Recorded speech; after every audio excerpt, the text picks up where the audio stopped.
Las manos de ella temblaban cuando tocaron el rostro del joven patrón por primera vez. Elsa sintió el calor de la piel clara bajo sus dedos oscuros, la respiración de él atrapada en el pecho como un pájaro enjaulado, los ojos vacíos que se movían sin encontrar nada más allá de sombras eternas. Sebastián le sujetó la muñeca con una fuerza que revelaba desesperación, no ira, y murmuró algo que sonó como una súplica. La habitación olía a lavanda y soledad.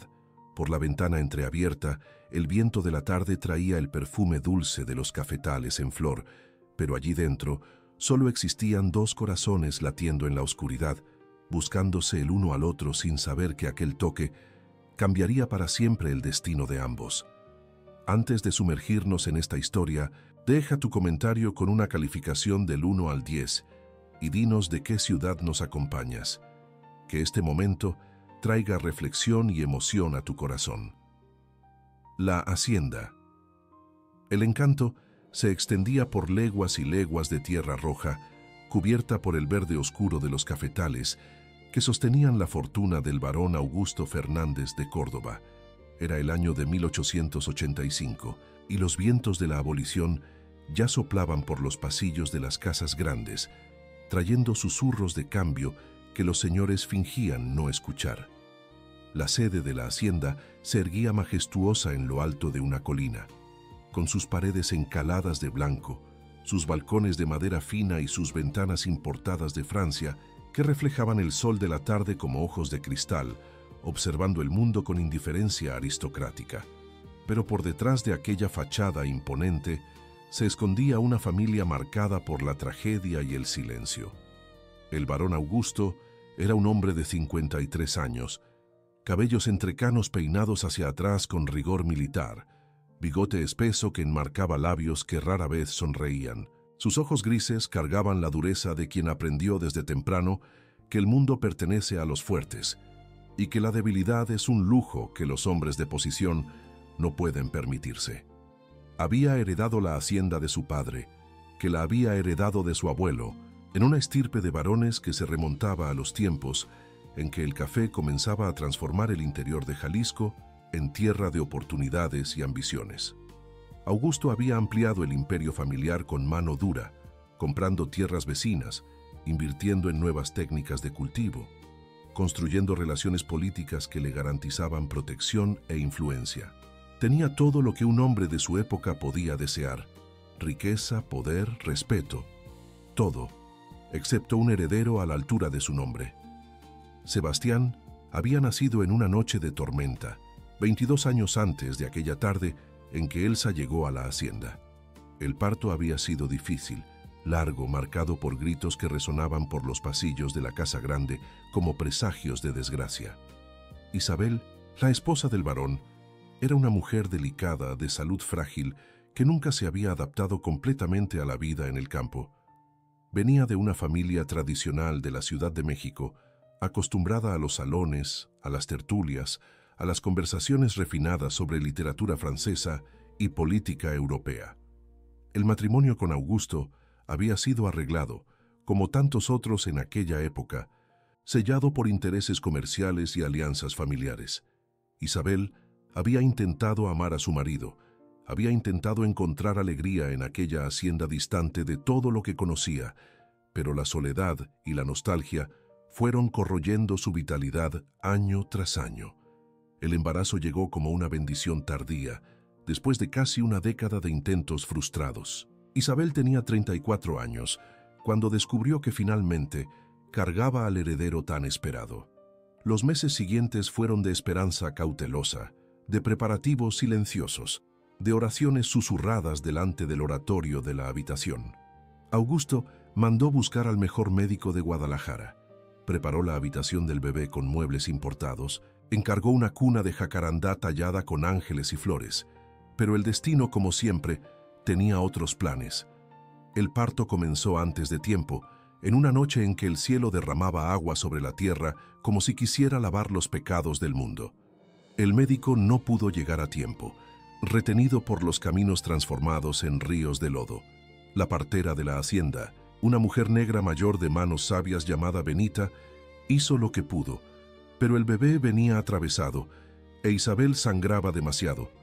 Cuando finalmente el llanto del recién nacido cortó el aire de la madrugada, mezclándose con el estruendo de los truenos, la madre ya no tenía fuerzas para escucharlo.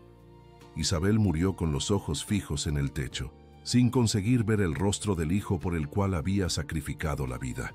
Augusto entró en la habitación aún empapado de lluvia, los pasos pesados de quien carga el mundo en los hombros. Vio el cuerpo de su esposa cubierto por una sábana manchada de rojo. Vio a la partera sosteniendo un bulto de paños que se movía débilmente. Escuchó el llanto fino del bebé que parecía llamar por una madre que nunca respondería. Tomó al hijo en sus brazos por primera vez, apartó los paños del rostro pequeño y arrugado, y fue entonces cuando se dio cuenta.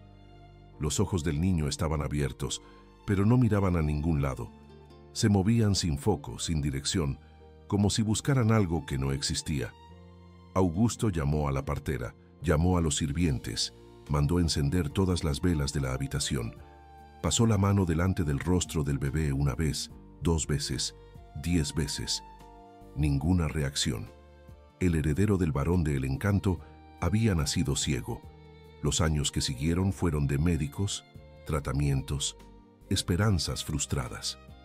Augusto gastó fortunas trayendo especialistas de Europa, experimentando remedios milagrosos, consultando curanderos que prometían lo imposible. Nada funcionó.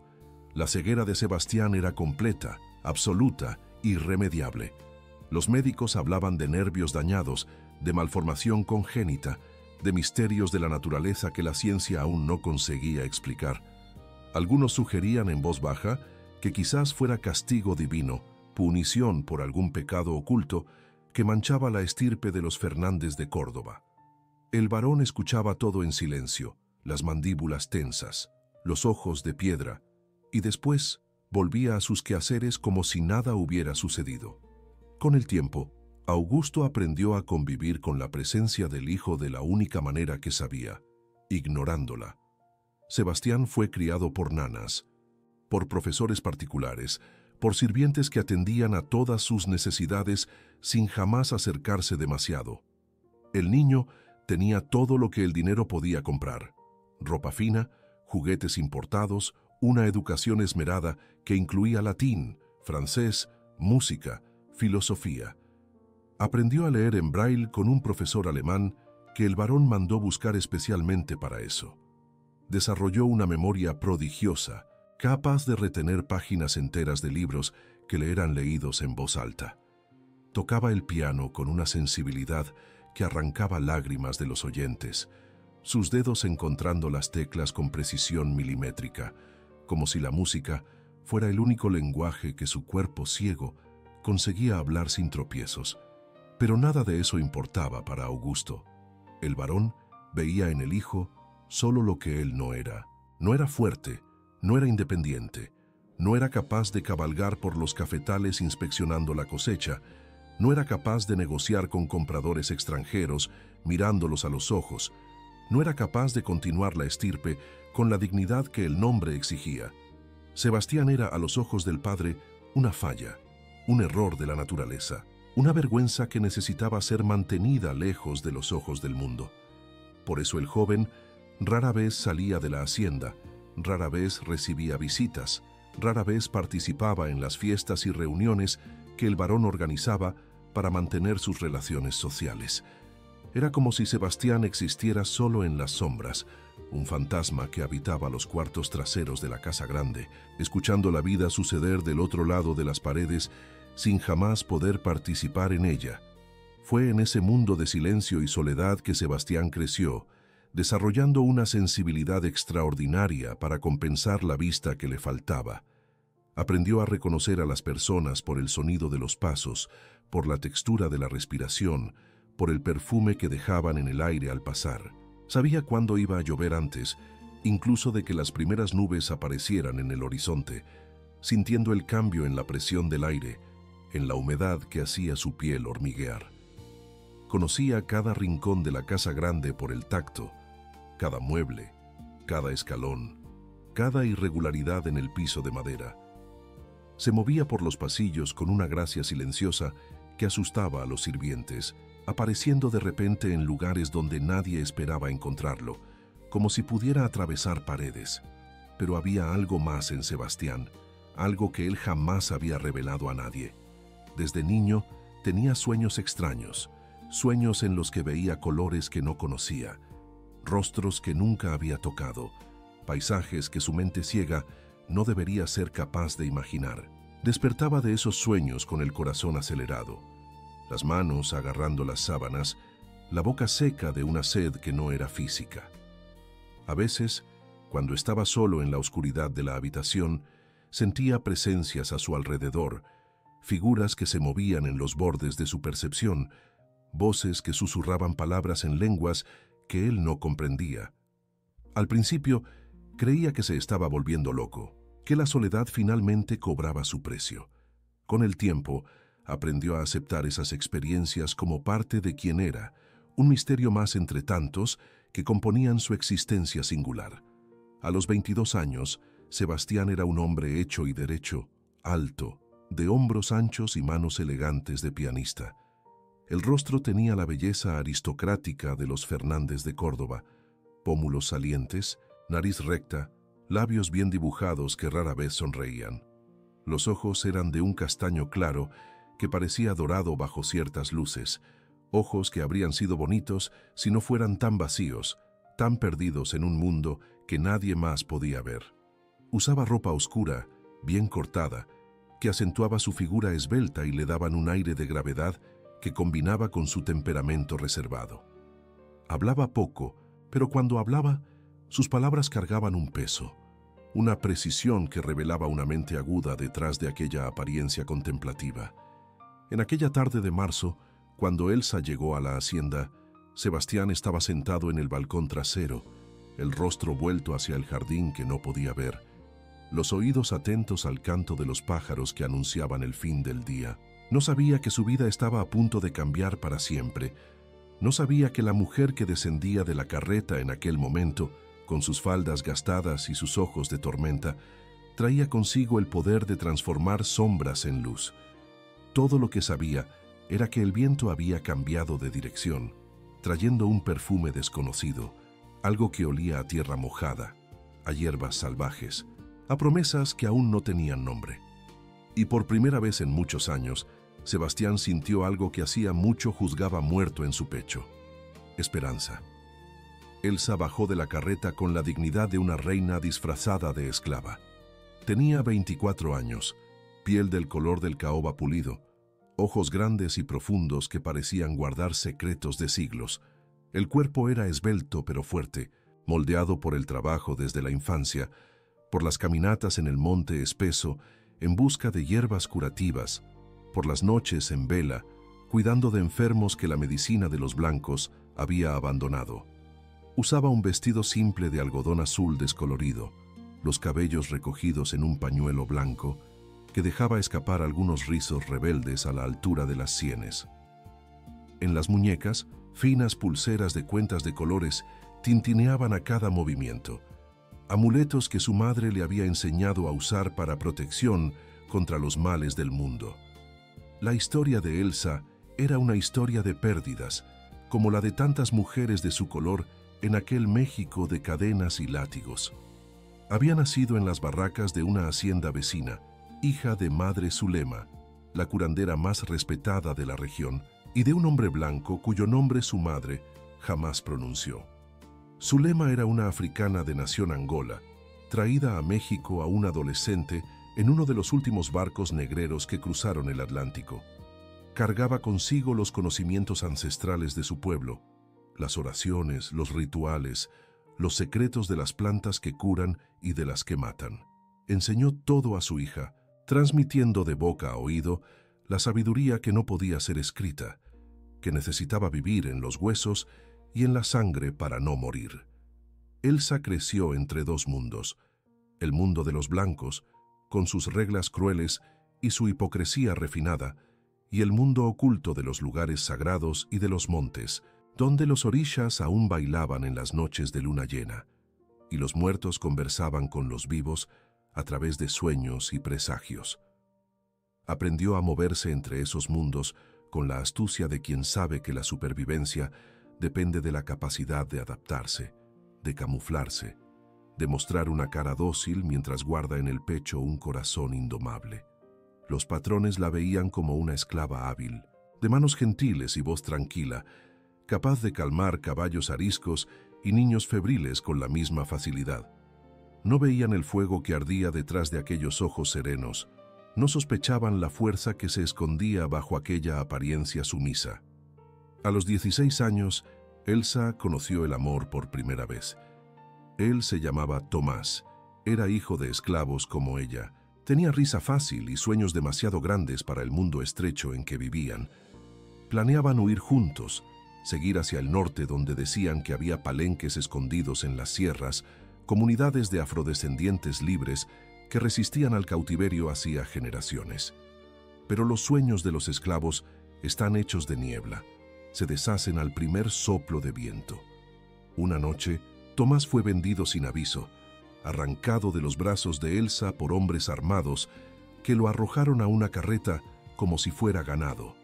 Ella corrió detrás hasta no poder más, cayó de rodillas en el camino polvoriento, gritó hasta perder la voz. Nunca más lo vio.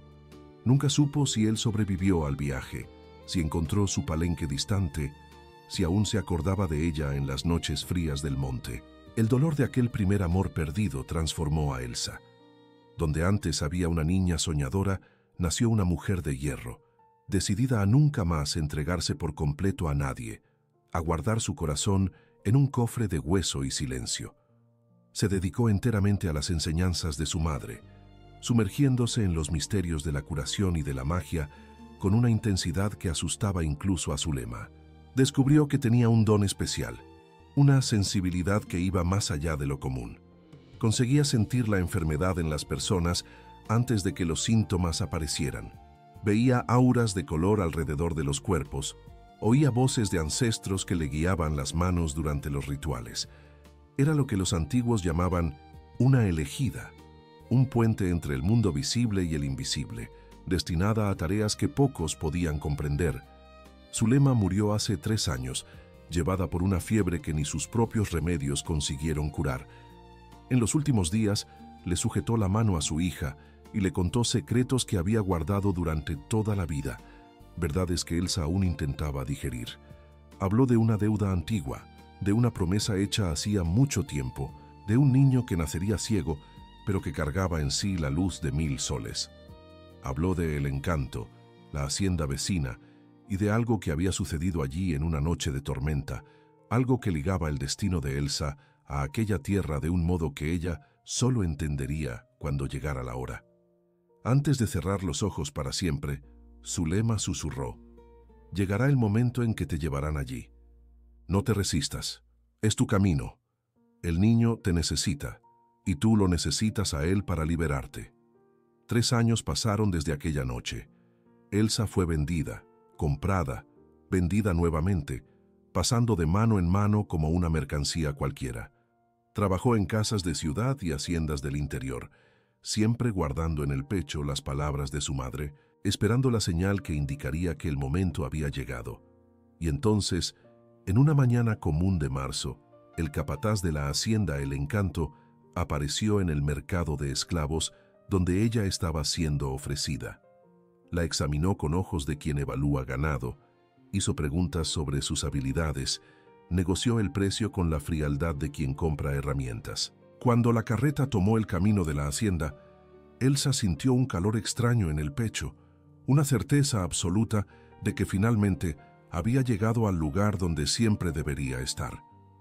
La casa grande de El Encanto era aún más imponente de lo que ella había imaginado. Las paredes blancas brillaban bajo el sol de la tarde, las ventanas de cristal reflejaban el cielo como ojos de gigante adormecido. Alrededor, jardines bien cuidados exhibían rosales importados y palmeras imperiales, macizos de flores que perfumaban el aire con una dulzura casi empalagosa. Pero Elsa sentía algo más bajo aquella belleza aparente, una tristeza antigua que impregnaba cada piedra, cada árbol, cada grano de tierra roja. La hacienda era rica, era poderosa, pero había en ella una herida que no cicatrizaba, un dolor que pulsaba en las sombras como un corazón enfermo. La llevaron primero a las cocinas, donde una mujer negra gorda llamada Josefa comandaba un ejército de esclavas con mano de hierro y voz de trueno. Josefa la miró de arriba abajo. Preguntó de dónde venía, qué sabía hacer, si era de crear problemas o de bajar la cabeza. Elsa respondió con la humildad estudiada de quien conoce las reglas del juego, pero sus ojos no se bajaron, y Josefa lo percibió. Se quedaron midiéndose por un largo momento. Dos mujeres que se reconocían una a la otra como sobrevivientes, como guerreras disfrazadas de sirvientas. Finalmente, Josefa sonrió una sonrisa pequeña y dijo: «Tú no eres como las otras, te voy a vigilar». Fue Josefa quien le contó sobre el joven patrón. La voz de la cocinera bajó a un susurro cuando habló de Sebastián, como si el nombre fuera un secreto peligroso. Contó sobre la noche del nacimiento, sobre la muerte de la señora, sobre la ceguera que el varón consideraba una maldición. Contó sobre los años de soledad, sobre el piano que tocaba en las noches de insomnio, sobre los gritos que a veces se oían viniendo de su habitación, pesadillas que nadie conseguía calmar. «El varón te trajo para cuidarlo», dijo Josefa. «Dicen que tú tienes maña con gente difícil. Vas a necesitar toda esa maña y un poco más. El muchacho es buena gente, pero carga un peso que no es de este mundo». En aquella misma tarde, Elsa fue llevada a la habitación de Sebastián. El aposento estaba en el ala este de la casa, apartado de las otras habitaciones, como si el joven patrón necesitara cuarentena. Era una habitación amplia, decorada con muebles oscuros de madera noble, cortinas pesadas que bloqueaban la mayor parte de la luz. En un rincón, un piano de cola reluciente parecía esperar por manos que lo hicieran cantar. Estantes repletos de libros cubrían una pared entera, volúmenes en braille que Sebastián devoraba en sus noches sin sueño. Y en el centro de todo, sentado en un sillón de terciopelo verde, estaba él. Sebastián giró el rostro en dirección a ella tan pronto como entró, los oídos captando el crujido de sus faldas, el tintineo de sus pulseras, el ritmo diferente de sus pasos. «¿Quién es usted?», preguntó la voz grave y cautelosa. Elsa se acercó despacio, sintiendo el corazón acelerarse de un modo que no entendía. «Mi nombre es Elsa, patrón. Me mandaron para cuidarlo a usted». Él frunció el ceño, los ojos vacíos moviéndose como si intentaran encontrarla en la oscuridad. «No necesito a nadie más para cuidarme. Pueden dejarme solo». Pero Elsa no se movió. Había algo en aquel hombre, algo que la mantenía en el lugar como raíces de árbol antiguo. Sentía el dolor de él como si fuera el suyo propio, sentía la soledad que lo envolvía como un manto de plomo, y sentía otra cosa también, algo más profundo, más asustador. Una conexión que parecía existir antes incluso de conocerse, un hilo invisible que ligaba sus almas a través del tiempo y el espacio. Se acordó de las palabras de su madre, de la promesa, del niño que la necesitaba. Era él. Tenía certeza absoluta, inquebrantable, de que era él. «Con permiso, patrón», dijo ella, dando un paso más en su dirección. «Pero yo no vine solo porque me mandaron. Yo vine porque tenía que venir». Sebastián inclinó la cabeza, intrigado a pesar de sí mismo. «¿Qué quiere decir con eso?». Elsa se arrodilló delante de él, tomó sus manos entre las suyas. El tacto fue como un rayo, una descarga de energía que recorrió los cuerpos de ambos, dejándolos sin aire. «Quiere decir», susurró ella, «que usted me esperaba sin saberlo, y que yo caminé la vida entera para llegar hasta aquí». Sebastián intentó retirar las manos, pero no pudo. Algo lo mantenía preso a aquel tacto, a aquella voz, a aquel perfume de hierbas y tierra que nunca había sentido antes. «Usted está loca», murmuró, pero no había convicción en sus palabras. Elsa sonrió, una sonrisa que él no podía ver, pero que de algún modo sintió, como si la expresión de ella calentara el aire a su alrededor. «Quizás sí», respondió, «pero usted también lo está a su manera, y a veces son los locos los que ven más lejos». Fue así como empezó, en aquella tarde de marzo, en una habitación oscura de una casa grande llena de fantasmas. Dos seres partidos por el mundo, dos corazones heridos por el destino, encontrando el uno en el otro lo que siempre buscaron sin saber. Elsa no tenía idea de lo que el futuro les reservaba, no sabía qué caminos terribles y maravillosos se abrirían delante de ellos. Sabía apenas que finalmente había llegado al lugar donde debería estar, y que nada, ni las barracas, ni la ceguera, ni el odio del varón, conseguiría separarla de aquel hombre que acababa de conocer y que, de algún modo misterioso, siempre había conocido. Afuera el sol comenzaba a descender detrás de las montañas, tiñendo el cielo de naranja y púrpura. En los cafetales, los esclavos terminaban un día más de trabajo, sus cantos tristes resonando por el valle como oraciones sin respuesta. Y en la casa grande de El Encanto, en las sombras de una habitación silenciosa, dos manos permanecían entrelazadas, desafiando todas las leyes de un mundo que insistía en mantenerlas separadas. Las semanas siguientes fueron de descubrimiento silencioso. Elsa asumió sus deberes como cuidadora de Sebastián con una dedicación que sorprendió a todos en la casa grande. Despertaba antes del amanecer para preparar el baño de él, escogía sus ropas con cuidado, servía sus comidas con una atención a los detalles que el joven patrón nunca había experimentado. Pero era en los momentos entre las tareas que la verdadera conexión se forjaba, en las conversaciones que se extendían por las tardes calurosas, en los silencios compartidos que decían más que 1000 palabras. Sebastián se resistió al principio, como era de su naturaleza. Años de soledad habían construido muros alrededor de su corazón, muros que él defendía con sarcasmo y frialdad. Pero Elsa tenía la paciencia de las piedras que soportan la erosión del río, sabiendo que incluso la roca más dura cede con el tiempo.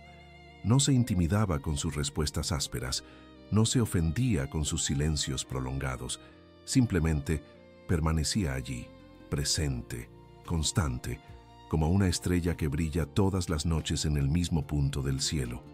Poco a poco, Sebastián fue bajando la guardia. Comenzó a esperar los pasos de ella en el pasillo, el tintineo de sus pulseras anunciando su llegada. Descubrió que le gustaba oír su voz, que tenía una musicalidad diferente de las voces que conocía, un acento que cargaba ecos de tierras distantes, de tambores y cantos que hablaban de dioses antiguos. Le pidió que le contara historias y Elsa contó historias de su madre, de sus ancestros, de los orishas que gobernaban las fuerzas de la naturaleza, de reinos africanos tan grandiosos como cualquier imperio europeo. Eran historias que Sebastián jamás había oído en los libros que le eran leídos. Historias de un mundo que existía en las sombras del mundo oficial, rico y complejo y terriblemente ignorado. Una tarde, mientras Elsa peinaba sus cabellos después del baño, Sebastián hizo una pregunta que venía guardando hacía días. ¿Usted cree en Dios, Elsa? Ella detuvo el movimiento del peine por un instante, pensando en la respuesta. Creo en muchos dioses, patrón, el de los blancos y los de los míos. Creo que todos existen, cada uno a su manera. Él sonrió, una sonrisa pequeña y triste. Yo solía creer. Rezaba todas las noches para que Dios me diera la vista, aunque fuera solo por un minuto. Solo para ver el rostro de mi madre en una fotografía, solo para saber cómo es el azul del cielo. Pero él nunca me escuchó. Elsa retomó el movimiento del peine, los dedos tocando suavemente la nuca de él en un gesto que era más caricia que cuidado. Quizás él sí escuchó, pero la respuesta sea diferente de lo que usted esperaba. Quizás la ceguera no sea un castigo, sino un camino. Sebastián se volvió hacia ella, los ojos vacíos buscando su rostro. ¿Cómo así un camino? Elsa se arrodilló delante de él, tomó sus manos. Mi madre decía que algunos nacen con velos en los ojos para poder ver otras cosas, cosas que los ojos comunes no ven. ¿Usted nunca sintió eso? ¿Nunca vio cosas en los sueños? ¿Nunca oyó voces que otros no oyen? El corazón de Sebastián se disparó.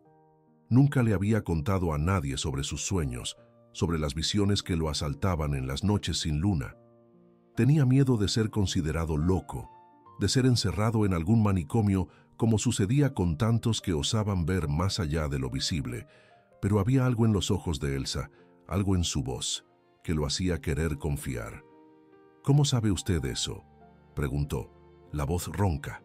Ella apretó sus manos. «Porque yo también veo, patrón. Veo cosas que no debería ver. Y desde que llegué aquí, veo algo en usted. Una luz tan fuerte que casi ciega». En los días siguientes, Sebastián comenzó a abrirse como una flor que finalmente encuentra el sol. Le contó a Elsa sobre sus sueños, sobre los colores que veía durmiendo, sobre las voces que susurraban en lenguas desconocidas. Ella escuchó todo con atención, haciendo preguntas, trazando conexiones que él jamás había percibido. Dijo que los sueños de él no eran fantasías de una mente privada de visión, sino visiones verdaderas, mensajes de un mundo espiritual que intentaba comunicarse a través de las barreras de la ceguera. Dijo que la madre de él, Isabel, quizás aún estuviera cerca, velando por el hijo que no había tenido tiempo de conocer. La idea conmovió a Sebastián hasta los huesos, trajo lágrimas que hacía años estaban contenidas, abrió heridas que él creía cicatrizadas. Elsa también comenzó a percibir otras cosas, cosas que la preocupaban.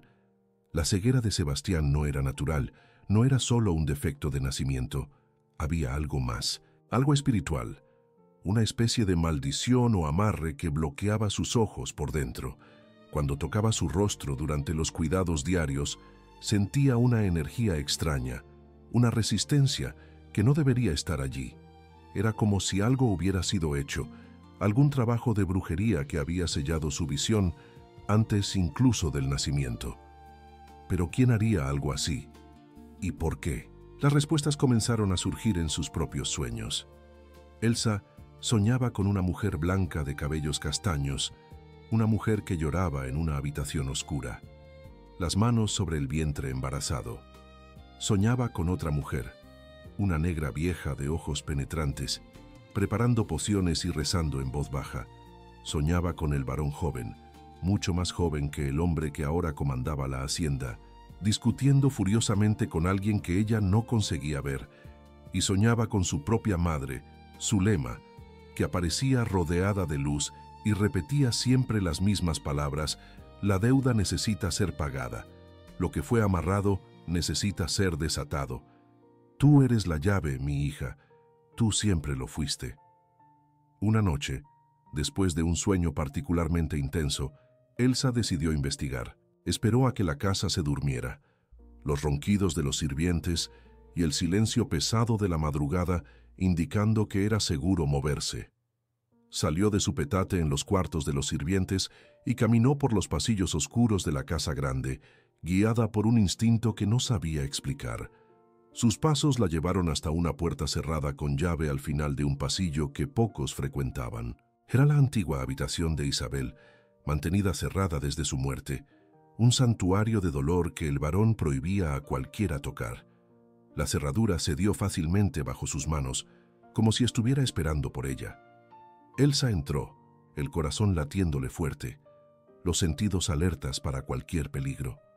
La habitación estaba exactamente como había sido dejada hacía 22 años. La cama aún arreglada con sábanas de lino blanco, el tocador cubierto de frascos de perfume empolvados, una cuna de jacarandá recargada en la pared, nunca usada. El aire olía a moho y a rosas secas, un perfume fantasmal que parecía cargar ecos de otro tiempo. Fue al acercarse al tocador que Elsa encontró lo que buscaba.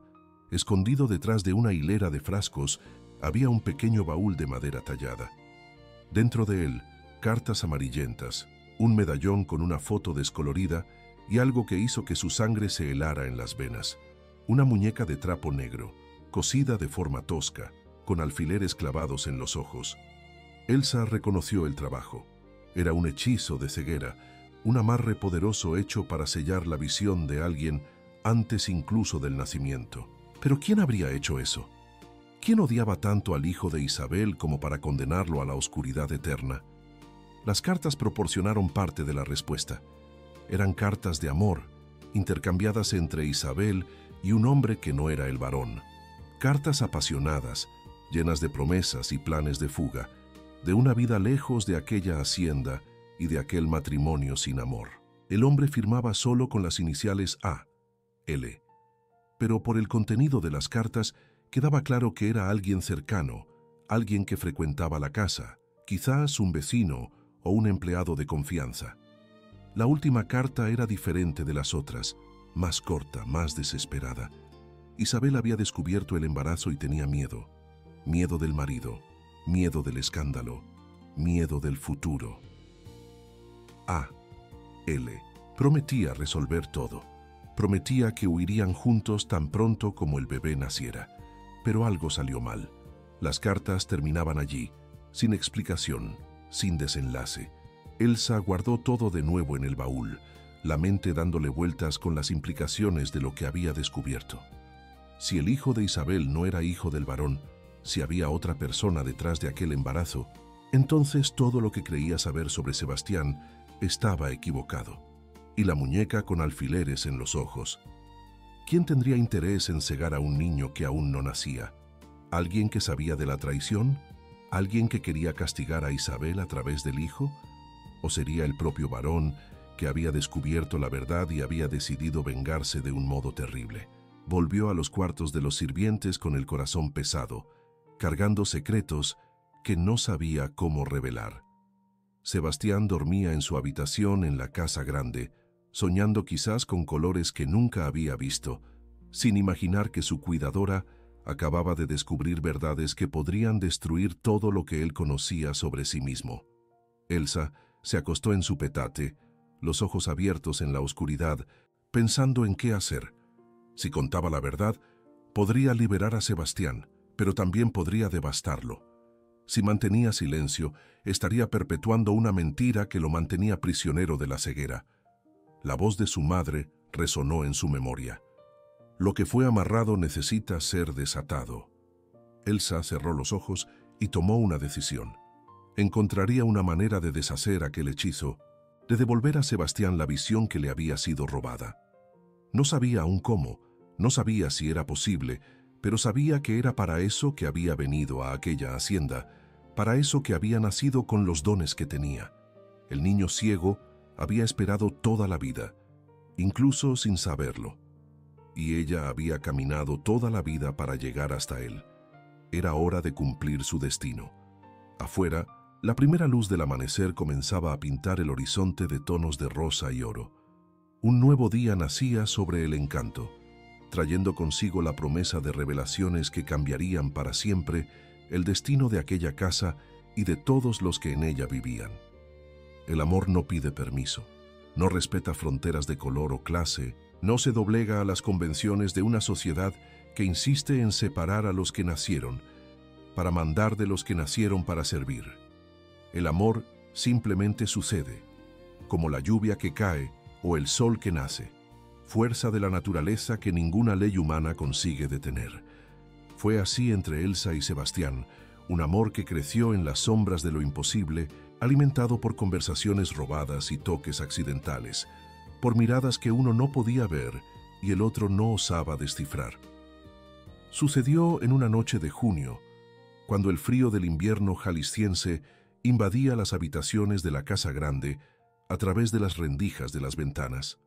Sebastián no conseguía dormir, atormentado por sueños que se volvían cada vez más vívidos, más perturbadores. Había soñado con su madre, Isabel, que había aparecido por primera vez con claridad, el rostro bañado en lágrimas, los labios moviéndose en palabras que él no conseguía oír. Se había despertado con el corazón desbocado, la piel cubierta de sudor frío, llamando a Elsa sin pensar en lo que hacía. Ella vino como siempre venía, silenciosa como una sombra, trayendo una vela encendida que iluminaba su rostro con una luz dorada. «Estoy aquí», dijo, sentándose en la orilla de la cama, tomando la mano de él entre las suyas. «Estoy aquí, no se preocupe». Sebastián apretó los dedos de ella como si fueran su única ancla en un mar revuelto. Soñé con ella otra vez, con mi madre. Ella quería decirme algo, pero no podía. Parecía tan triste, Elsa, tan desesperadamente triste. Elsa sintió un nudo en el pecho. Desde que había descubierto las cartas y la muñeca maldita, había estado pensando en cómo contarle a Sebastián sobre sus descubrimientos. Pero cada vez que intentaba, Las palabras morían en su garganta. ¿Cómo decirle a un hombre que todo lo que sabe sobre sí mismo puede ser mentira? ¿Cómo revelar secretos que podrían destruir su familia, su identidad, su razón de vivir? Ella lo amaba a usted, dijo Elsa, escogiendo las palabras con cuidado. De eso estoy segura. Quizás ella todavía esté cerca, queriendo protegerlo. Sebastián giró el rostro en dirección a ella, los ojos vacíos brillando a la luz de la vela. ¿Usted realmente cree eso? ¿Que los muertos pueden visitarnos? Elsa asintió, aunque sabía que él no podía ver. Lo creo. Mi madre me visitaba en sueños después de que murió. Todavía me visita, a veces. Los que parten no se van de verdad. Se quedan en los bordes de nuestro mundo, velando por quienes amaron. Se quedaron en silencio por un momento, las manos entrelazadas, la noche envolviéndolos como una manta oscura. Fue Sebastián quien rompió el silencio, la voz no más que un susurro. Usted es la única persona que me hace sentir menos solo, Elsa, la única que me trata como gente, no como una cosa rota que necesita arreglo. Ella sintió los ojos arder de lágrimas. Usted no está roto, nunca lo estuvo. Es solo diferente, de un modo que el mundo aún no ha aprendido a entender. Él levantó la mano libre, tanteando el aire hasta encontrar el rostro de ella. Sus dedos trazaron las líneas de sus facciones con una delicadeza que la hizo contener la respiración. La frente amplia, las cejas arqueadas, la nariz recta, los labios llenos que temblaban bajo su tacto. Era así como él veía a través de las puntas de los dedos, construyendo imágenes de texturas y temperaturas, de curvas y entrantes. «Usted es bonita», dijo, la voz ronca de una emoción que no intentaba esconder. «Lo puedo sentir. Aquí», tocó la mejilla de ella, «y aquí», descendió a la barbilla, «y aquí». Los dedos rozaron suavemente sus labios. Elsa sabía que debería apartarse. Sabía que aquello era locura, era peligro, era todo lo que una esclava no podía permitirse con un patrón. Pero su cuerpo no obedecía a la razón, y su corazón hacía mucho había abandonado el cofre donde había intentado aprisionarlo. Se inclinó hacia adelante, guiada por una fuerza mayor que el miedo, y apoyó los labios en los de él. El beso fue suave, vacilante, lleno de preguntas no formuladas y promesas no hechas. Duró solo un instante, pero en aquel instante el mundo entero cambió. Cuando se separaron, ambos temblaban. Sebastián sujetó el rostro de ella entre las manos, los pulgares acariciando sus mejillas mojadas de lágrimas. ¿Esto es real?, preguntó la voz entrecortada. ¿Usted es real? ¿No es otro sueño del que voy a despertar solo?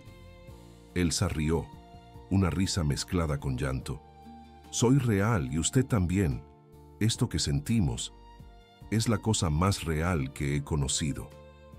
Pasaron la noche conversando, acostados uno al lado del otro en la cama estrecha, las manos dadas como niños que temen perderse en la oscuridad. Hablaron de sueños y miedos, de pasados dolorosos y futuros imposibles.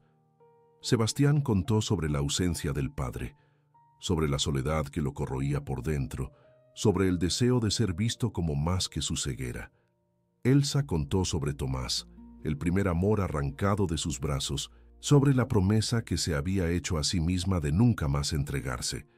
«Pero con usted es diferente», dijo ella. «Con usted no consigo protegerme. Es como si mi alma reconociera la suya, como si ya nos conociéramos antes de nacer». En los días que siguieron, el amor de ellos floreció en las sombras, escondido de los ojos del mundo. Se encontraban en los momentos robados entre los deberes de Elsa, en las tardes en que el varón estaba fuera en negocios, en las noches en que la casa dormía y solo ellos permanecían despiertos. Aprendieron los cuerpos uno del otro a través del tacto, de las caricias que comenzaban tímidas y se volvían cada vez más osadas. Sebastián descubría a Elsa como un explorador descubre un continente nuevo, mapeando cada curva, cada textura, cada sonido que ella hacía cuando él la tocaba de determinada manera. Elsa descubría en él una ternura que jamás había imaginado posible en un hombre blanco, una gentileza que la hacía olvidar por momentos toda la crueldad que su raza había sufrido en manos de la de él. Pero el amor prohibido tiene sus precios, y ellos sabían que no podrían esconderse para siempre. Josefa, la cocinera, fue la primera en desconfiar. Notó las miradas que Elsa lanzaba en dirección a la habitación de Sebastián, la sonrisa que iluminaba su rostro cuando hablaba de él, la prisa con que corría para atenderlo al menor llamado. Una noche, acorraló a Elsa en la despensa y fue directa. «Estoy viendo lo que usted está haciendo, muchacha, y le estoy avisando. Esto solo puede acabar en desgracia. Él es el hijo del varón. Usted es esclava. No existe mundo donde ustedes dos puedan estar juntos». Elsa bajó los ojos, el corazón apretado. «Lo sé, Josefa. Sé todo eso, pero no puedo evitarlo. Es más fuerte que yo». La cocinera suspiró, el rostro endurecido por años de sabiduría amarga. «El amor no llena la panza, no paga carta de libertad. Usted va a acabar vendida lejos o peor, y él se va a quedar aquí, casándose con una muchacha blanca de buena familia, mientras usted se pudre en alguna hacienda en el fin del mundo. Así es como funciona, muchacha. Siempre fue, siempre será». Elsa sabía que Josefa tenía razón. Conocía las reglas del juego mejor que nadie. Había visto a amigas ser vendidas, azotadas, muertas por osar amar por encima de su condición. Pero había algo diferente esta vez, algo que iba más allá del simple deseo o pasión. Había la visión de Sebastián, la maldición que necesitaba ser deshecha, la misión que su madre le había confiado antes de morir. Elsa no estaba allí solo por amor, estaba allí por destino, y el destino no se doblega a las conveniencias de los hombres. Mientras tanto, Sebastián también enfrentaba sus propios demonios. El amor por Elsa había despertado en él sentimientos que no sabía que podía tener: celos cuando ella tardaba en llegar, ansiedad cuando se quedaban separados por más de algunas horas, un deseo avasallador de protegerla de todo y de todos. Pero también había traído una conciencia dolorosa de su propia posición, del abismo que los separaba. Él era heredero de una fortuna construida sobre el sufrimiento de personas como ella. Sus ancestros habían comprado, vendido, azotado a los ancestros de ella. ¿Cómo podía mirarla a los ojos? ¿Cómo podía amarla de verdad, cargando ese peso en la espalda? Una tarde, mientras Elsa le leía un libro de poemas, Sebastián la interrumpió en medio de un verso. «Si yo pudiera ver», dijo, la voz cargada de angustia, «si yo fuera un hombre completo, ¿usted todavía me amaría?» Elsa cerró el libro, se acercó a él. «Usted es un hombre completo. La ceguera no define quién es usted». Él sacudió la cabeza, frustrado. «No es eso lo que pregunté. Pregunté si usted me amaría si yo fuera diferente. Si yo fuera como mi padre, un patrón de esclavos que nunca cuestionó nada. Si yo pudiera ver el mundo y escogiera no ver la injusticia».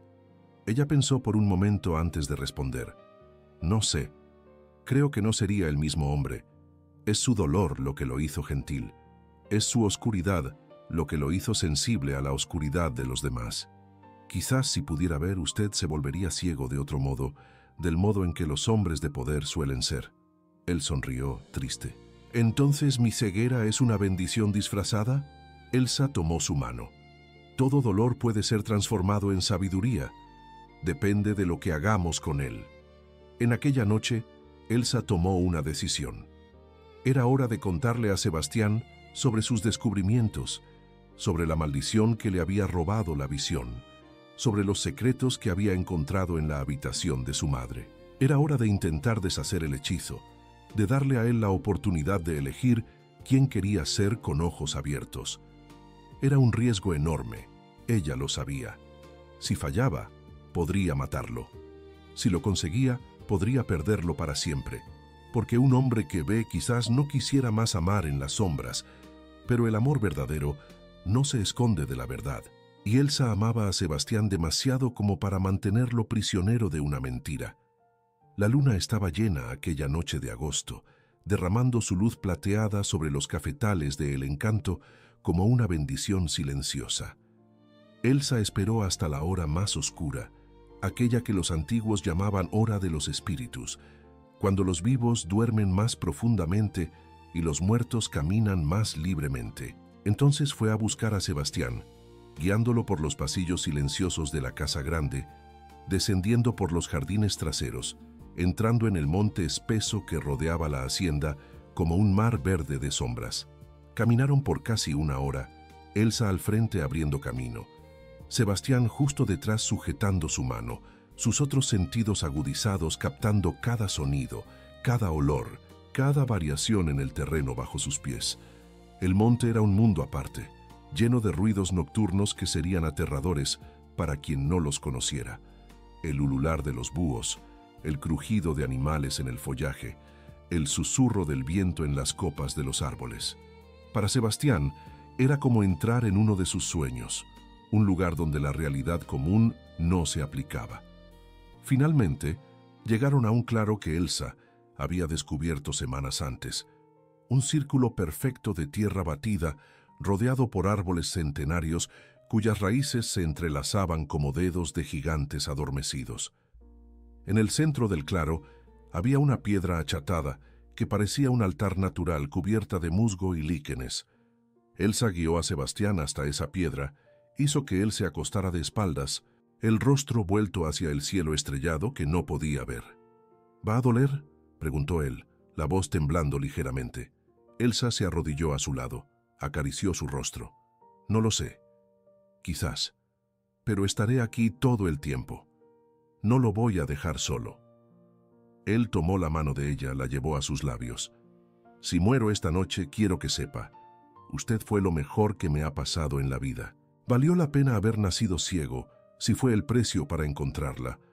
Ella sintió las lágrimas correr por su rostro, pero su voz permaneció firme. Usted no va a morir. Va a ver las estrellas, va a ver los árboles, va a ver mi rostro, y entonces va a tener que decidir si todavía me quiere sabiendo quién soy de verdad. El ritual comenzó. Elsa encendió velas hechas de sebo y hierbas, posicionándolas alrededor de la piedra, en un patrón que su madre le había enseñado. Esparció pétalos de flores por el cuerpo de Sebastián, dibujó símbolos en su frente y en sus párpados cerrados con una pasta hecha de hojas maceradas. Sacó del bolsillo la muñeca maldita, aquella que había encontrado en la habitación de Isabel, y la colocó sobre el pecho de él. Entonces comenzó a cantar. Era una canción antigua, en una lengua que no era portugués ni africana, sino algo más viejo, algo que existía antes de que las lenguas tuvieran nombres. Las palabras subían de su garganta como si tuvieran voluntad propia, cargando un poder que hacía vibrar el aire, que hacía que las llamas de las velas danzaran sin viento. Elsa sentía la energía fluir a través de su cuerpo, venida de algún lugar más allá de ella misma, una fuerza que era al mismo tiempo asustadora y maravillosa. A medida que cantaba, sus manos se movían sobre el cuerpo de Sebastián, nunca tocando, solo flotando a centímetros de la piel. Donde sus manos pasaban, él sentía un calor que penetraba hasta los huesos, una sensación de limpieza, como si capas de suciedad invisible estuvieran siendo removidas. Y entonces, cuando la canción alcanzó su clímax, Elsa tomó la muñeca maldita, arrancó los alfileres de los ojos de trapo y gritó una palabra que pareció rasgar el propio tejido de la realidad. Sebastián arqueó la espalda, un grito escapando de su garganta. Era como si algo estuviera siendo arrancado de dentro de él, algo que estaba allí desde hacía tanto tiempo que se había vuelto parte de quien él era. El dolor era intenso, devastador, pero mezclado con él había algo más, una sensación de liberación, de cadenas siendo rotas, de puertas siendo abiertas. Y entonces, tan súbitamente como comenzó, terminó. El silencio que siguió fue absoluto. Las velas se habían apagado. La muñeca en su mano estaba fría, inerte, desprovista de cualquier poder. Elsa miró a Sebastián, que yacía inmóvil sobre la piedra, la respiración superficial, los ojos cerrados. «Sebastián», llamó, la voz temblorosa de miedo. «Sebastián, ¿me oye?» Lentamente sus párpados se movieron, se abrieron por primera vez en 22 años, con la posibilidad de ver algo más allá de la oscuridad.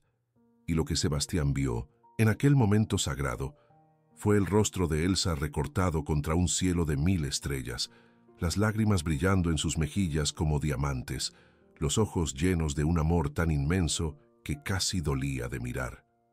«Veo», susurró, la voz quebrada de emoción. «Elsa, la veo a usted».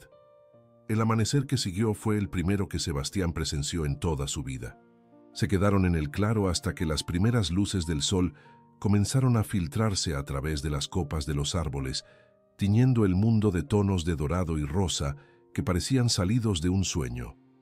Él no conseguía parar de mirar, los ojos moviéndose de un lado a otro, intentando absorber todo al mismo tiempo. Las hojas que temblaban con la brisa, los pájaros que saltaban de rama en rama, las gotas de rocío que centelleaban en la hierba como pequeñas joyas. Pero era hacia Elsa que él siempre volvía. El rostro de ella era más bonito de lo que él había imaginado en sus toques nocturnos. Los ojos más profundos, los labios más llenos. Pasó horas solo contemplándola, decorando cada línea, cada curva, cada sombra y cada luz. «Usted es como el sol», dijo él, tocando el rostro de ella con dedos que ahora acompañaban lo que los ojos veían. No debería ser posible mirarla directamente sin quedar ciego de nuevo. Elsa rió, pero había preocupación en sus ojos. «Necesitamos volver antes de que noten nuestra ausencia, y usted necesita decidir qué va a hacer con esto». Ella apuntó a sus propios ojos, luego a los de él. «Si le cuentan al varón, querrán saber cómo sucedió, y cuando lo sepan». Sebastián entendió inmediatamente. Si revelaba el milagro, Elsa sería acusada de brujería. En el mejor de los casos, sería vendida lejos. En el peor, sería asesinada. El varón, descubriendo que una esclava había curado lo que médicos europeos no consiguieron, se pondría furioso. Su honor, su control, su visión de mundo ordenada serían sacudidos. No perdonaría. «Entonces no contamos», decidió él. «Fingo que todavía soy ciego, al menos hasta encontrar una salida para nosotros dos». Así comenzó la farsa más difícil de la vida de Sebastián. Volvió a la casa grande antes de que los sirvientes despertaran, retomó su rutina de hombre ciego, cerrando los ojos delante de los demás, fingiendo tantear muebles que ahora veía con claridad. Era una tortura particular, tener el mundo entero delante de sí y no poder demostrar que lo veía. Pero cada vez que miraba a Elsa por el rabillo del ojo, cada vez que contemplaba secretamente un atardecer o la danza de las hojas al viento, se acordaba de por qué estaba haciendo aquello. Los días que siguieron fueron de descubrimientos constantes. Sebastián veía el mundo con ojos de recién nacido, maravillándose con cosas que los demás consideraban banales.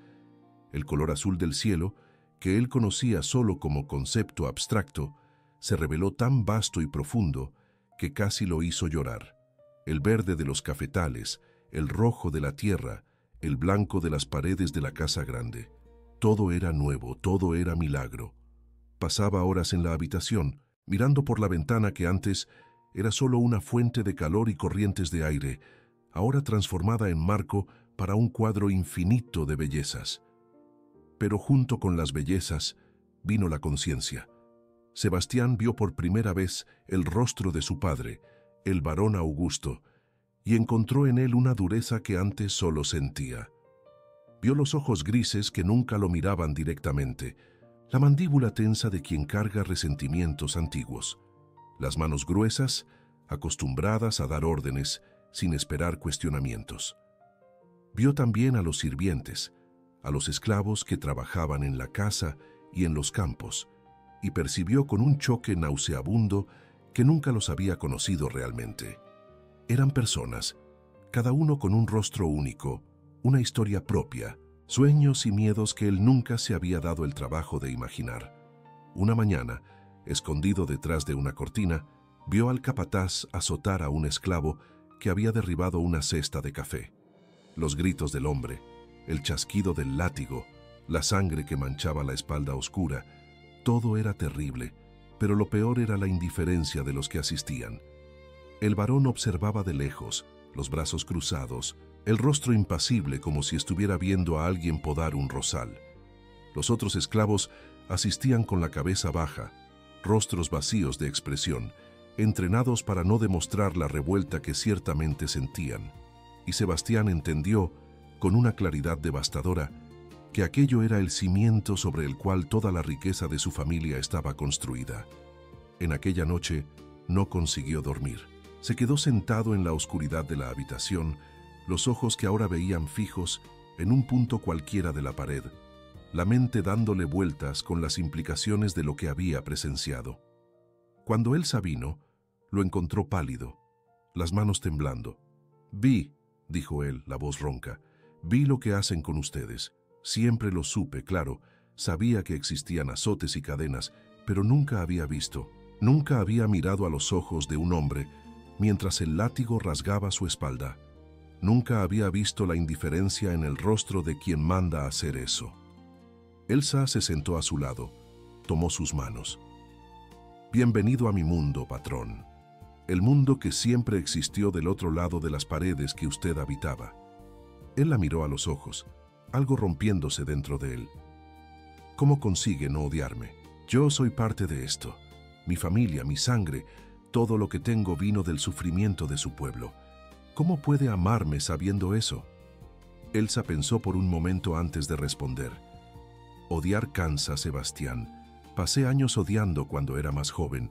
Odiaba a los blancos, odiaba a los patrones, odiaba el mundo que me atrapó en cadenas antes incluso de que yo naciera. Pero el odio es un veneno que usted bebe esperando que el otro muera. No resuelve nada, solo destruye a quien odia». Ella tocó el rostro de él, gentil. «Usted no escogió nacer donde nació, así como yo no escogí nacer donde nací. Lo que importa es lo que hacemos con las elecciones que tenemos ahora. Usted vio la verdad. La cuestión es, ¿qué va a hacer con ella?». Era la pregunta que Sebastián había estado evitando desde el ritual en el claro. Ahora que podía ver, tenía delante de sí dos vidas posibles. Podía revelar su curación, asumir su lugar como heredero del encanto, casarse con una muchacha blanca de buena familia, tener hijos que continuaran la estirpe, fingir que nada de lo que había visto importaba. Era el camino fácil, el camino que el mundo esperaba de él. O podía elegir otro camino, un camino de renuncia y lucha, al lado de Elsa, contra todo lo que su familia representaba. Ese camino significaría perderlo todo: nombre, fortuna, posición, quizás la propia vida. Pero significaría también ganar algo que nunca había tenido: la oportunidad de vivir con la conciencia limpia. La respuesta vino no en palabras, sino en acción. En la semana siguiente, Sebastián comenzó a hacer cosas que nunca había hecho antes. Descendió a las barracas para conocer a los esclavos que trabajaban para su familia, preguntó sus nombres, escuchó sus historias. Fingiendo aún ser ciego, dejaba que lo guiaran por los caminos de la hacienda. Pero ahora veía todo: las condiciones miserables en que vivían, la comida escasa, los cuerpos marcados por cicatrices de azotes antiguos. Comenzó a llevar comida extra escondida bajo la ropa, a dejar monedas en lugares donde sabía que serían encontradas, a hacer pequeños gestos de humanidad que parecían insignificantes, pero que para aquellas personas significaban todo. Elsa observaba esos cambios con una mezcla de amor y preocupación. Lo amaba aún más por su transformación, por su negativa a cerrar los ojos a la injusticia, ahora que podía finalmente verla.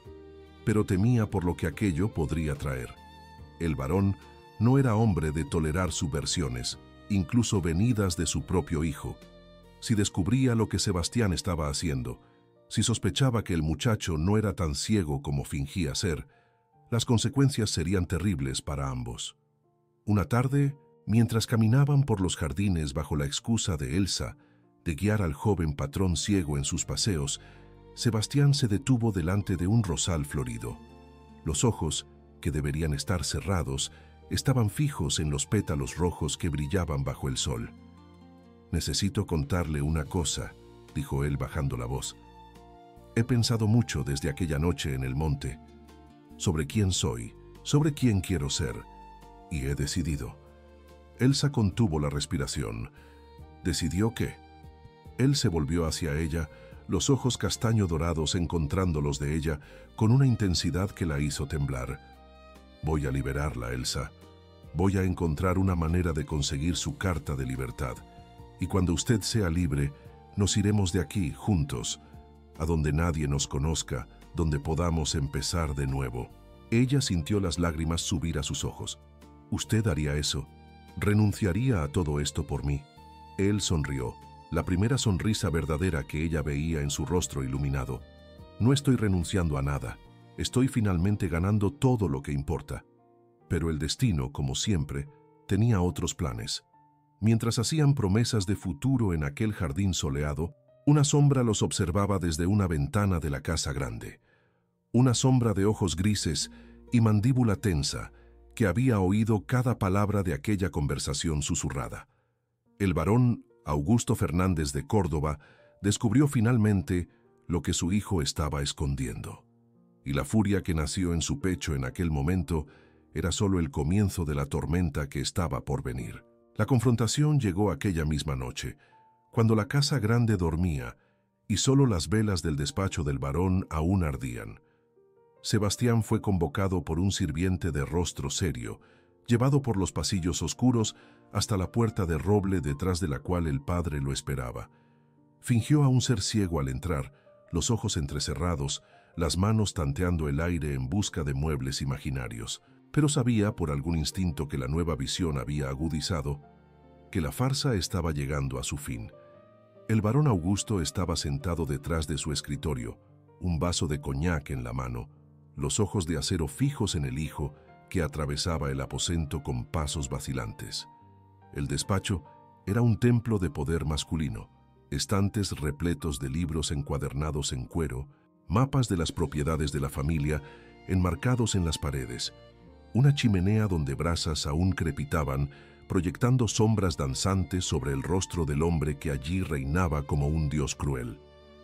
«Siéntese», ordenó el barón, señalando una silla delante del escritorio. Su voz era fría, controlada, pero había en ella una corriente subterránea de furia que hizo que los pelos de la nuca de Sebastián se erizaran. «Necesitamos hablar». Sebastián obedeció, manteniendo los ojos bajos, el corazón martilleándole en el pecho. «¿Qué desea usted, padre?» La palabra salió extraña en su boca, cargada de significados nuevos que hacía poco tiempo no existían. El barón tomó un sorbo del coñac, saboreando tanto la bebida como el momento de poder que se acercaba. «Lo vi a usted hoy en el jardín, con la esclava. Elsa, ¿es ese su nombre?» No esperó respuesta. «Vi la manera en que se miraban. Oí lo que se dijeron el uno al otro. ¿Creía que yo era ciego, hijo? ¿Creía que no me daba cuenta de lo que estaba sucediendo debajo de mi techo?» Sebastián sintió la sangre helarse en las venas, pero mantuvo la compostura. «No sé de qué habla usted. Elsa me cuida como usted ordenó. No hay nada entre nosotros más allá de los deberes que ella cumple».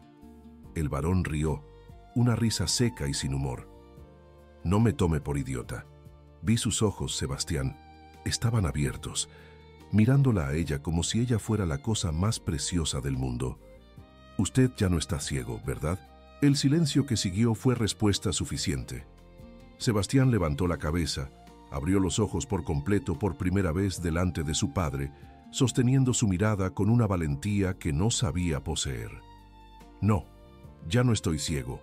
Puedo ver todo, padre, inclusive cosas que preferiría no haber visto». La revelación no trajo al rostro del varón la sorpresa o la alegría que se podría esperar de un padre al descubrir que su hijo había sido curado de una aflicción de por vida.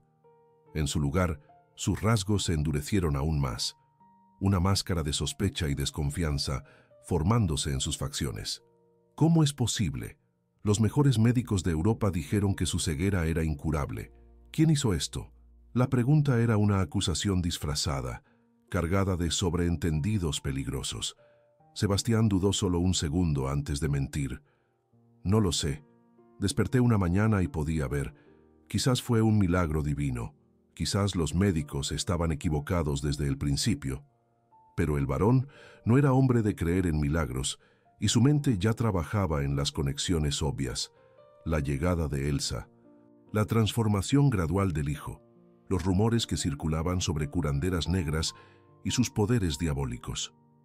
Fue ella, ¿verdad? La esclava. ¿Hizo alguna brujería con usted? ¿Algún hechizo africano? No fue brujería, dijo Sebastián, la voz subiendo. Y aunque lo fuera, ¿qué importa?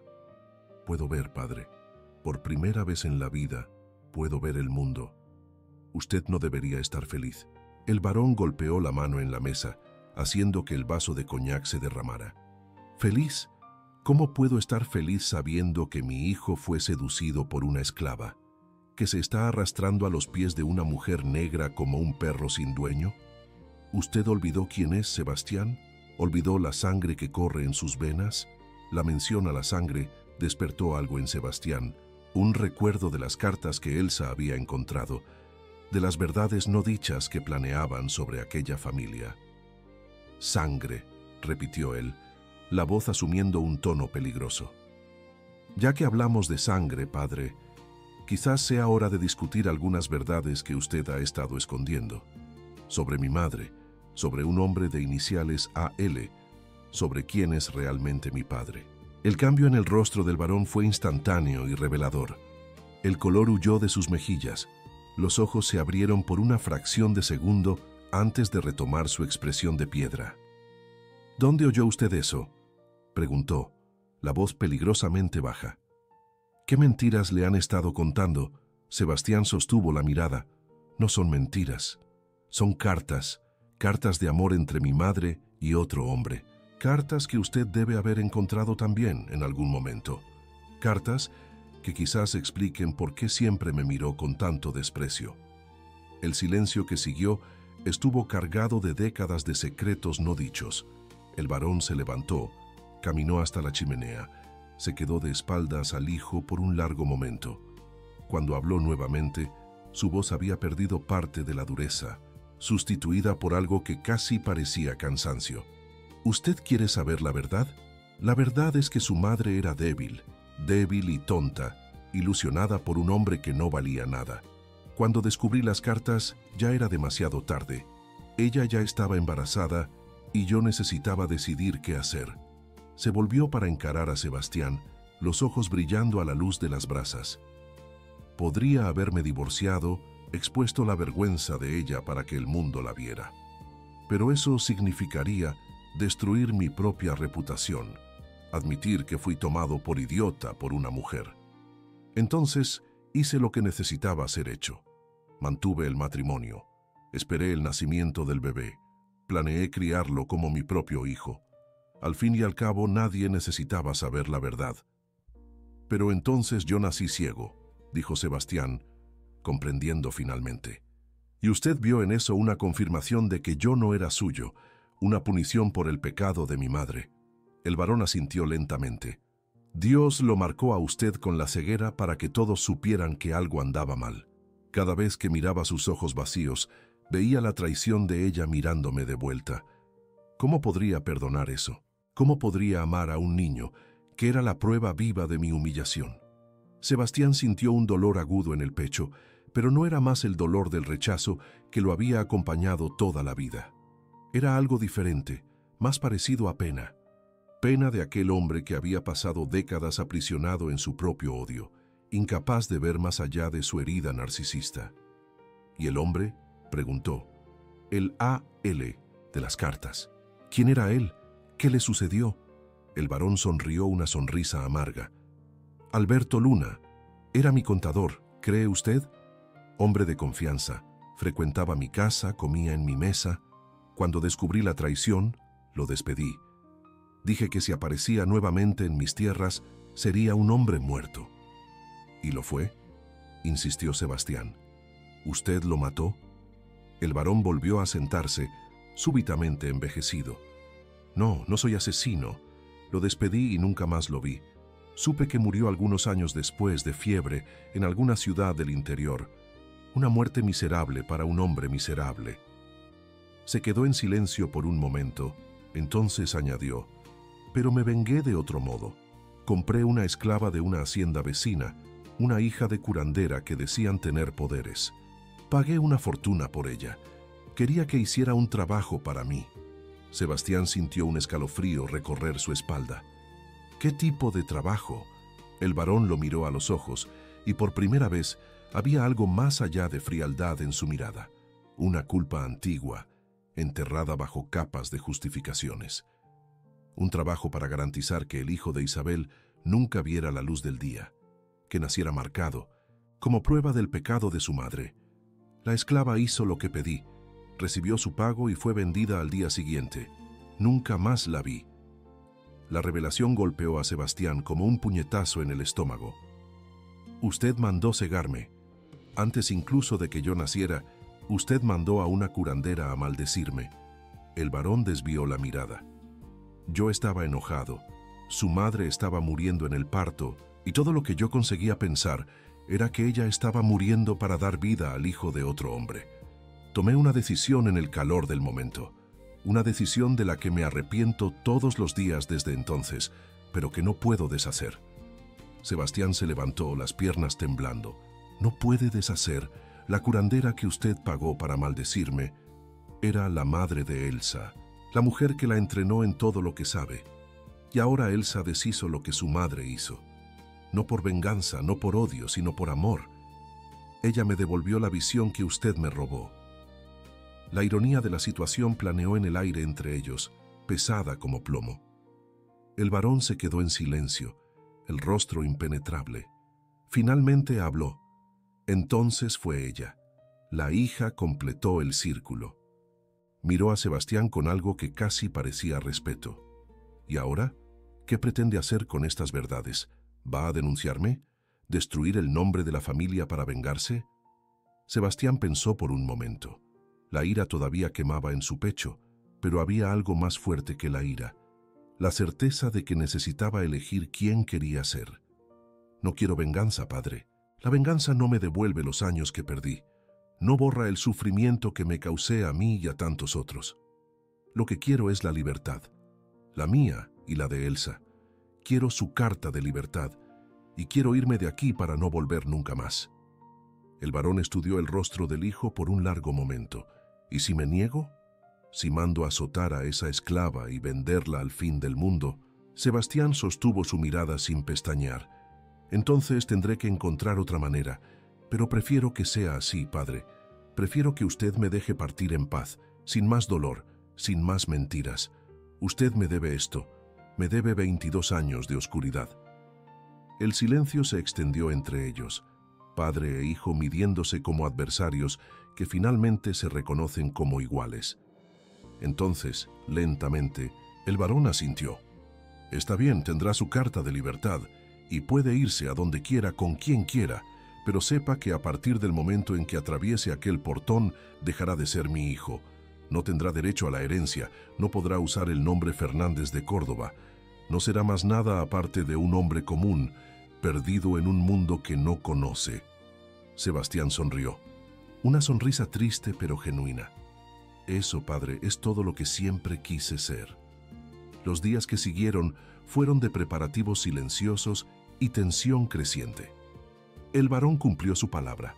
La carta de libertad de Elsa fue redactada por el notario de la ciudad vecina, sellada y entregada en manos de Sebastián con una formalidad gélida. Era un pedazo de papel, manchado de tinta y sellos oficiales, pero representaba algo que ni todo el oro del mundo podría comprar: la libertad de una mujer que había nacido en cadenas.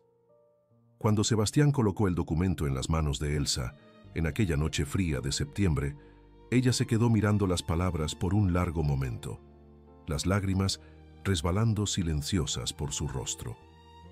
Libre, susurró, como si testara el peso de la palabra en su lengua. Después de 24 años, soy libre. Él la abrazó, sintiendo el cuerpo de ella temblar contra el suyo. Siempre fue libre, Elsa, en lo que importa. Ahora solo tenemos un papel que prueba lo que siempre supimos. Pero la libertad recién conquistada vino acompañada de miedo. La noticia se esparció por la hacienda como fuego en paja seca. El joven patrón había recuperado la visión por obra de brujería y ahora estaba abandonando todo para huir con la esclava curandera. Los susurros en las barracas y en la casa grande eran como veneno, destilando resentimiento e incredulidad. Algunos esclavos miraban a Elsa con admiración, viendo en ella una prueba de que la resistencia era posible. Otros la veían como traidora, una mujer que había usado sus poderes para seducir a un blanco en vez de ayudar a su propio pueblo. Josefa, la cocinera, fue una de las pocas que la apoyó abiertamente. En la víspera de la partida, buscó a Elsa en los cuartos de los sirvientes y la abrazó con fuerza. «Vaya con Dios, muchacha», dijo la voz ronca de emoción, «y no mire hacia atrás. El mundo allá afuera puede ser cruel, pero al menos va a ser suyo. Construya una vida buena por usted y por todas nosotras que no tuvimos esa oportunidad». Elsa prometió que volvería un día, que encontraría maneras de ayudar a los que se quedaban atrás. Josefa sonrió, pero sus ojos decían que no creía. Las promesas de quien se va están hechas de viento. Sebastián enfrentó sus propias despedidas, silenciosas y amargas. Recorrió las habitaciones de la casa grande una última vez, tocando muebles que conocía de memoria, mirando cuadros y objetos que ahora podía finalmente ver. Se detuvo delante del retrato de su madre, Isabel, que colgaba sobre la chimenea del salón principal. Era la primera vez que veía su rostro, delicado, melancólico, con ojos que parecían guardar secretos incluso en la tinta estática de la pintura. «Perdóneme por irme», susurró a la imagen, «y perdónese a sí misma por todo lo que hizo. Usted solo quería ser amada, como todos nosotros». No se despidió del varón. Después de aquella noche en el despacho, los dos no volvieron a intercambiar palabras. El viejo se encerró en sus aposentos, rechazando visitas, bebiendo más de lo que debería. Algunos decían que estaba destruido por la partida del hijo, otros que estaba solo furioso por haber perdido el control de una situación. Sebastián prefería no pensar en lo que el padre estaba sintiendo. Tenía su propio dolor que administrar, su propio luto por el padre que nunca tuvo y ahora sabía que nunca tendría. La partida fue marcada para una madrugada de finales de septiembre, cuando la luna menguante ofrecía poca luz y los caminos estaban desiertos. Sebastián preparó una carreta con provisiones para el viaje, comida, agua, ropa, las pocas pertenencias que había decidido llevar. Escondió bajo una manta una bolsa de monedas de oro que había conseguido reunir a lo largo de los años, ahorros que su padre nunca había sabido que existían. Era poco para alguien acostumbrado a la riqueza de los Fernández de Córdoba, pero sería suficiente para comenzar una nueva vida en algún lugar donde nadie los conociera. Elsa estaba lista cuando él vino a buscarla. Vestía un vestido simple de algodón, los mismos que usaba como esclava, pero había algo diferente en su porte, una dignidad nueva que venía de saberse libre. En las muñecas, las pulseras de cuentas tintineaban como siempre, pero ahora parecían menos amuletos de protección y más símbolos de una herencia que ella no necesitaba más esconder. Cargaba consigo una pequeña atadura con sus posesiones, hierbas medicinales, algunos objetos que pertenecieron a su madre, y la muñeca desencantada que un día había robado la visión de Sebastián y que ahora era solo un juguete de trapo inofensivo. Subieron a la carreta en silencio, los corazones pesados pero determinados. Sebastián tomó las riendas, miró una última vez la casa grande que se erguía contra el cielo que clareaba, sus ventanas oscuras como ojos cerrados. Allí dentro, en alguna habitación, el varón quizás estuviera despierto, oyendo el crujido de las ruedas de la carreta que se llevaba a su único hijo. O quizás estuviera durmiendo, soñando con días en que las cosas eran más simples, antes de las traiciones y las maldiciones y los arrepentimientos. De cualquier forma, Sebastián nunca lo sabría. Dio un chasquido a las riendas y los caballos comenzaron a moverse. El camino que salía de El Encanto serpenteaba entre cerros cubiertos de cafetales, descendiendo hacia el valle donde estaba la ciudad más cercana. El plan era seguir hacia Veracruz, tomar un barco hacia la Ciudad de México y de allí a donde el destino los llevara. Sebastián había oído hablar de comunidades en el sur del país donde afrodescendientes libres y blancos pobres vivían lado a lado, construyendo vidas lejos de las estructuras rígidas de las haciendas tradicionales. Quizás encontraran su lugar en alguno de esos rincones olvidados del mapa. Quizás crearan un rincón propio, donde nadie preguntara de dónde venían o de qué color eran sus pieles. El amanecer los encontró ya a leguas de distancia de la hacienda, el sol naciendo detrás de ellos como una promesa de días mejores. Elsa, que había pasado las primeras horas en silencio, finalmente habló. «¿Usted no extraña todo lo que dejó atrás?» Sebastián pensó por un momento antes de responder. «Extraño el piano y los libros y el olor de los cafetales después de la lluvia». La miró, sonriendo. «Pero no extraño la soledad, y ahora que la tengo a usted, no creo que vaya a extrañar nada más». Ella se acercó, apoyó la cabeza en su hombro. «¿Y si no funciona? ¿Si el mundo allá afuera es aún más cruel de lo que imaginamos? ¿Si nos separan? ¿Si nos encierran? ¿Si...?» Él la interrumpió con un beso suave. «Entonces, al menos lo habremos intentado. Al menos habremos vivido como personas libres, aunque sea por poco tiempo. Es más de lo que muchos consiguen en vidas enteras». Continuaron en silencio. El único sonido, el trote de los caballos y el canto de los pájaros que saludaban el nuevo día. El camino se abría delante de ellos como una página en blanco, esperando para ser escrita. Había peligros por delante, ciertamente. La ley todavía cazaba esclavos fugitivos, incluso los que tenían cartas de libertad. Había prejuicios que enfrentar, puertas que se cerrarían en sus rostros, miradas de desprecio que tendrían que soportar. Pero había también posibilidades que nunca existieron antes, la oportunidad de construir algo propio, de echar raíces en tierra que no estuviera manchada por la sangre de generaciones pasadas. Al mediodía, se detuvieron a la orilla de un arroyo para descansar y alimentar a los caballos. Elsa bajó de la carreta, caminó hasta el agua, se arrodilló en la orilla y lavó su rostro y sus manos. Sebastián la observó de lejos, maravillándose una vez más con la belleza simple de sus gestos, la gracia natural de su cuerpo en movimiento. Era difícil creer que hacía pocos meses no podía verla, que conocía su rostro solo por el tacto, su voz solo por el sonido.